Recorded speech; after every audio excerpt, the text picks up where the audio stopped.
Daniel Carter had never considered himself important. In the Chicago office where he worked, he was simply the quiet operations employee who arrived early, finished his assignments, and went home on time whenever possible. He was a single father raising his 10-year-old daughter, Lily, and his biggest priority was making sure she had a stable life. Daniel had no idea that his entire world was about to change. Several weeks earlier, his wealthy uncle, Richard Carter, had passed away unexpectedly. Richard had owned a significant portion of a successful logistics company, but the family lawyers had told Daniel that the inheritance process would take time. "There are several legal documents we need to verify," the attorney had explained. Daniel hadn't asked many questions. "I just want everything handled properly." Until the paperwork was finalized, Daniel continued working at the company like any ordinary employee.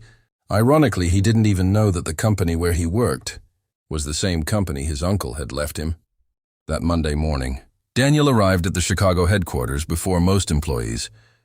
He checked the shipping reports, reviewed delivery schedules, and noticed a delay involving an important client. He immediately notified his supervisor. "There's a problem with the Dallas shipment." His supervisor nodded. "We'll handle it." Daniel returned to his desk. Later that afternoon, the CEO, Victoria Hayes, stormed into the operations department. "Who approved this shipment?" Everyone became silent. Daniel stood. "I reported the delay this morning." Victoria looked at the report. "You're responsible for this." "No, I reported it before the deadline." Victoria wasn't interested. The client lost money because of this mistake. Daniel tried to explain the delay happened with the carrier. "I have the documentation." Victoria slammed the report onto his desk. "I don't care about excuses." Daniel remained calm. "I'm not making an excuse.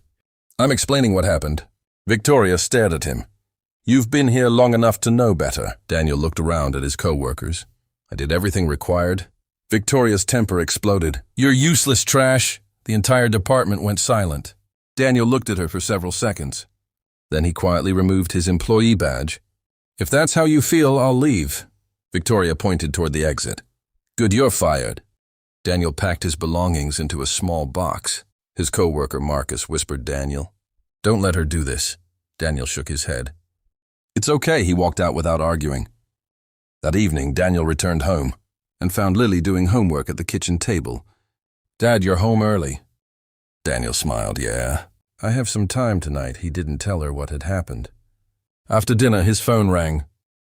The caller was the family attorney. "Mr. Carter, I need you to come to my office tomorrow morning." "Is something wrong, no?" The opposite, Daniel frowned. "The inheritance has been finalized." Daniel sat down. "What exactly did I inherit?" The attorney paused. "The controlling ownership of Carter Logistics." Daniel froze. He suddenly remembered the company name. Carter Logistics, the same company where he had worked for years, the same company where Victoria Hayes had just fired him. The attorney continued, "Mr. Carter, you are now the legal owner of the company." Daniel stared at the wall. He had spent years working for the company. Now, without even knowing it, he owned it the next morning. Daniel arrived at the attorney's office with Lily's school picture still tucked inside his wallet. He had barely slept after learning that the company where he had worked for years now legally belonged to him. His attorney, Michael Reynolds, placed a thick folder on the desk. "Everything has been finalized." Daniel opened the documents carefully. "The controlling shares were transferred to you through your uncle's estate," Michael explained. "You now have the authority to appoint or remove executives, including the CEO." Daniel stared at the paperwork. "So Victoria doesn't know, not yet." "The board has been notified, but the formal announcement is scheduled for this morning." Daniel closed the folder. "I don't want revenge." Michael nodded. "I assumed you might say that. I just want the company to be run properly." A few hours later, Daniel walked into Carter Logistics headquarters, wearing the same simple suit he had worn the previous day. Employees immediately noticed him. Whispers spread through the lobby.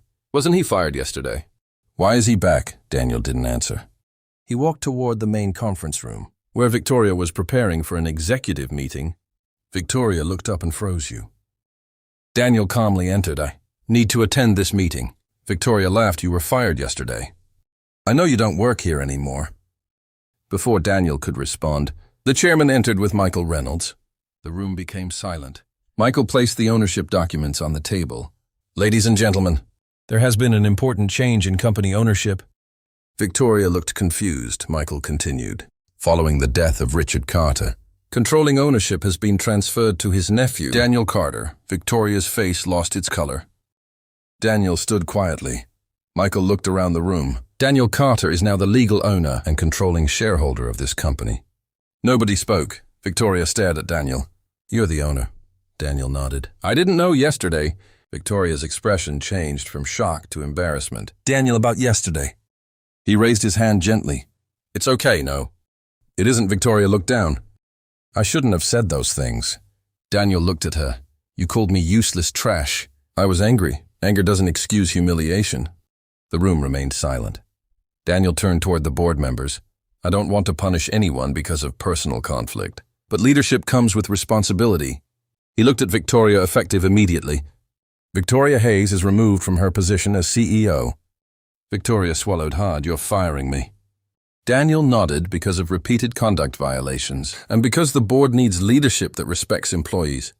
He then appointed an experienced operations director as interim CEO. Before leaving, Daniel addressed the staff. I know many of you are wondering what will happen now. Everyone listened.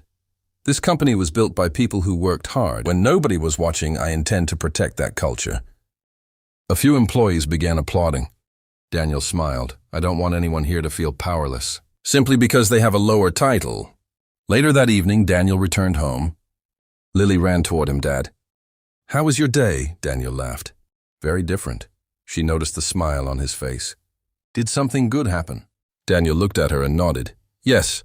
He realized that his inheritance wasn't really about money. It was an opportunity to build the kind of workplace he had always wished existed.